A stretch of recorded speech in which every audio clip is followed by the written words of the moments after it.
सदगुरु कबीर साहब और उनके अनन्य शिष्य धनी धर्मदास साहब जी के इस ज्ञान संवाद में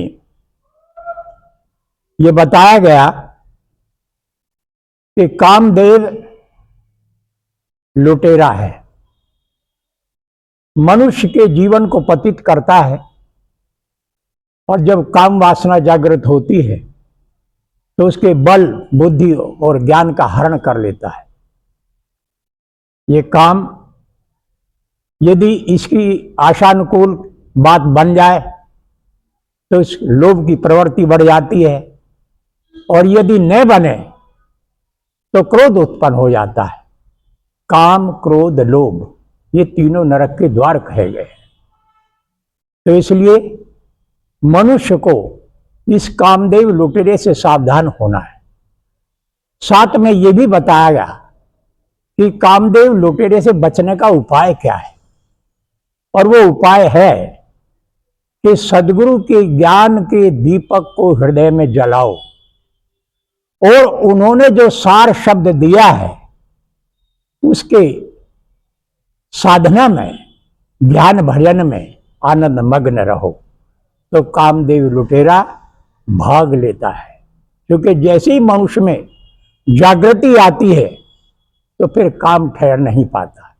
जब काम होता है तब गुरुदेव का नाम नहीं, और जो गुरुदेव का नाम होता है, उनका ध्यान होता है, तो फिर कामदेव चोर जो है वो भाग लेता है।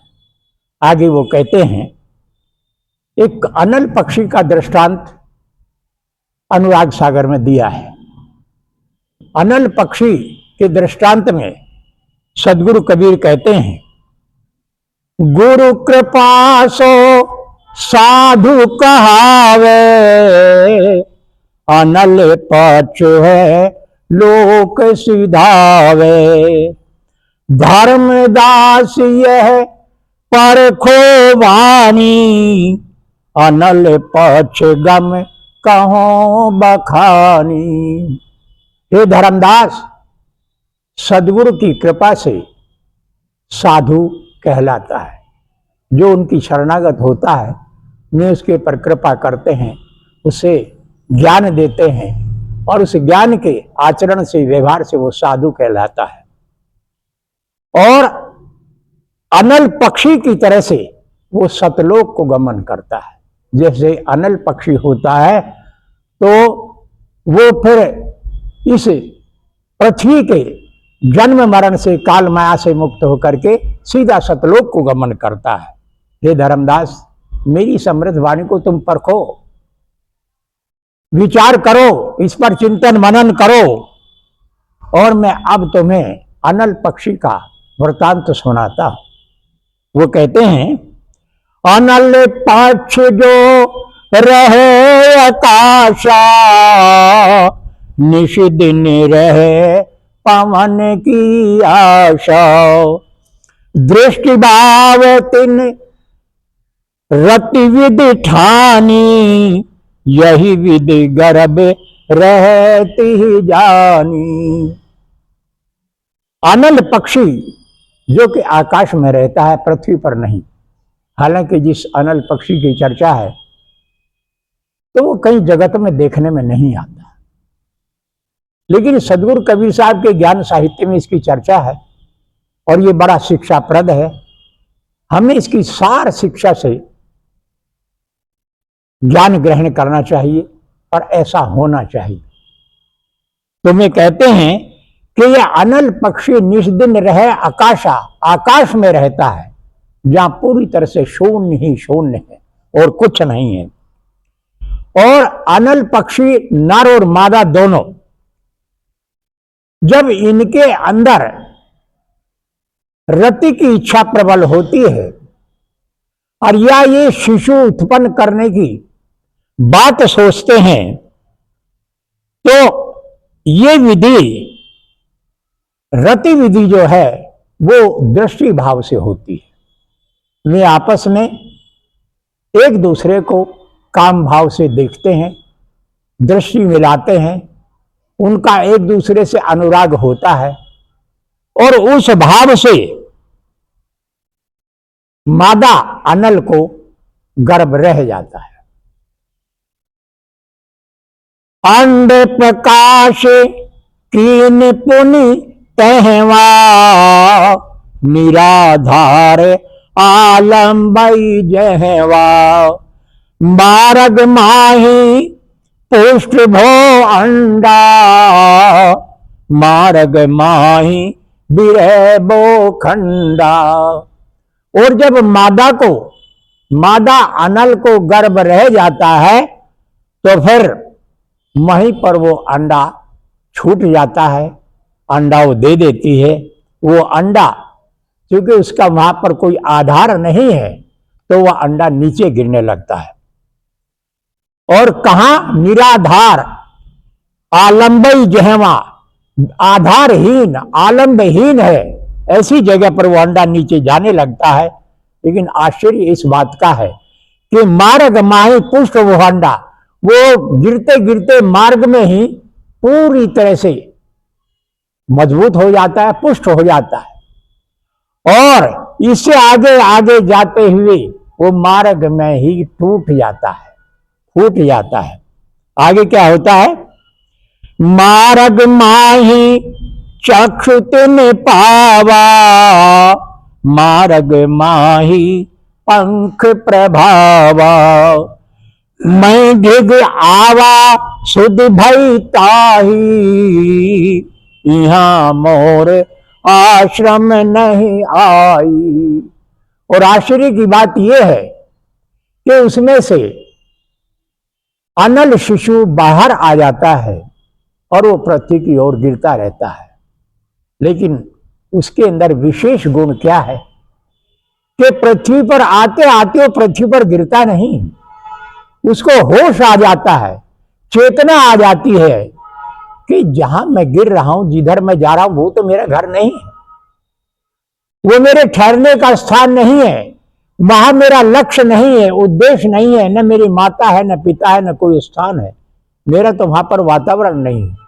और ये होश आते आते जो अनल पक्षी है उसको होश आते आते जब ये विचार आता है, फिर क्या होता है? सुरति समार चले पुनि तहवा, मात पिता को आश्रम जहवा, अनल पाछती ही लेन न आवे, उलट चीन निज घर सिधावे। और जब अनल पक्षी को ये होश आ जाता है, सुधि आ जाती है कि मेरा जगह नहीं है, तब वो अपने आप को संभालता है, अपने आप के अंदर चेतना देता है और वो फिर वापिस होने लगता है, ऊपर जो है लोट चलता है, जहां उसके माता पिता का आश्रम है, जहां वो निरालंब स्थिति है, पांचों तत्वों से अलग जो वो जगह है, उस जगह पर वो जाता है।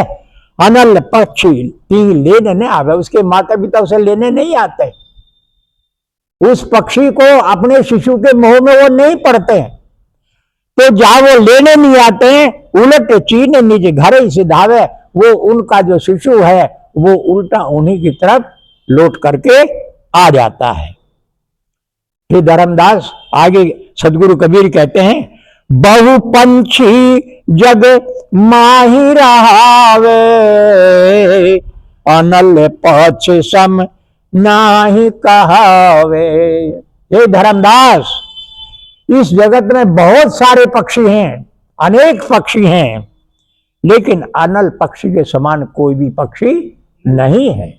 क्योंकि जितने भी पृथ्वी के पक्षी हैं वे तो सब जन्म मरण के अंदर के हैं, यहीं पृथ्वी पर उनका जन्म होना है, यहीं पर मर जाना है। लेकिन अनल पक्षी अलग है, वो अद्वितीय है, अलौकिक है। अनल पक्ष जैसे पक्षिन माही, अस बिरले जीव नाम समाही। सदगुरु कबीर ने अवसार बात कही कि जैसा ये अनल पक्षी है और सब पक्षियों की भांति नहीं, अनल पक्षी जो है ऐसे बिरले जीव साधक संत वो कोई कोई होते हैं, बिरला होता है, सब नहीं होते हैं। वो बात को समझाते हुए कहते हैं कि यही विधि जो जीव चेते भाई, मेटि काल सतलोक सिधाई।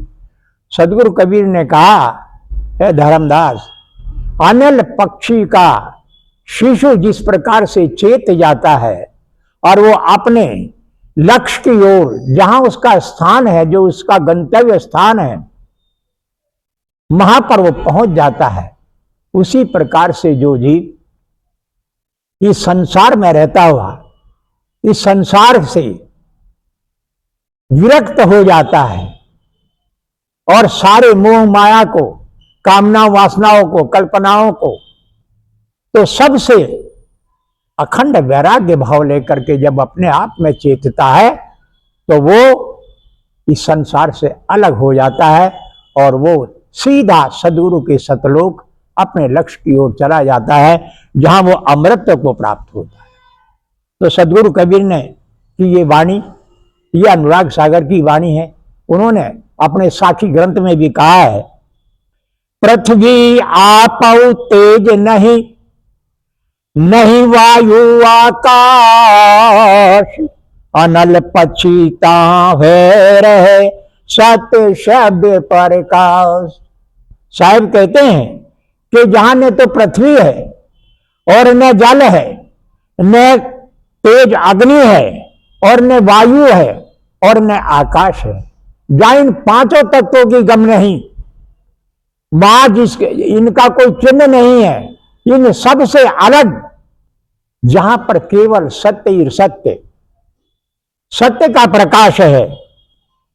और अनल पक्षी जो है वो वहां पर उस सत्य के प्रकाश में वायु की आशा रखते रखते वो रहता जरूर है, लेकिन वायु भी उसका आधार नहीं बनता है। वो ऐसे सत्य शब्द के प्रकाश जिस प्रकार से होता है, वैसे अनल पक्षी वहां पर अमृत को प्राप्त करता है। इसी प्रकार से जो महापुरुष होते हैं वो भी सद्गुरु के सतलोक में उसी प्रकार से वास करते हैं। अनल आकाश घर किया मध्य निरंतर बास, वसुधा वास विरक्त रहे बिना ठोर विश्वास।